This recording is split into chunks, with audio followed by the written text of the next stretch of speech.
ગુજરાતમાં લોકસભા ચૂંટણી પહેલા પૂર્વ નાયબ મુખ્યમંત્રી નીતિન પટેલના નારાજગીના સૂર જોવા મળ્યા છે. તો જે રીતે પોતાની અવગણના પર નીતિન પટેલે બળાપો કાઢ્યો છે, ત્યારે નીતિન પટેલે કહ્યું છે કે હવે મારે ચૂંટણી લડવાની નથી, તેમજ આજકાલના આવેલા લોકો મને શિખામણ આપે છે. કડી નગરપાલિકાના કાર્યક્રમમાં નીતિન પટેલ આકરા પાણીએ જોવા મળ્યા હતા.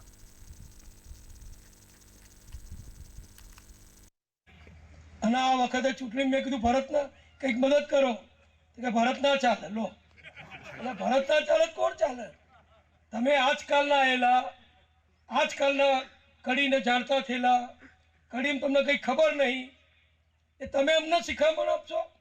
કડીમાં કયો કાર્યકર ક્યાં ચાલે અને કયો કાર્યકર ક્યાં ના ચાલે એની હું અભિમાન નથી કરતો, પણ મારા જેટલી ખબર કોઈને નહીં હોય. કડીમાં તટસ્થતાથી જોવાનું, કોઈ ચમચાગીરી નહીં કરાવવાની, કોઈ પોલસનગીરી નહીં કરાવવાની, કોઈને એને નહીં કરી આપવાના, તટસ્થતાથી કામ કરવાનું.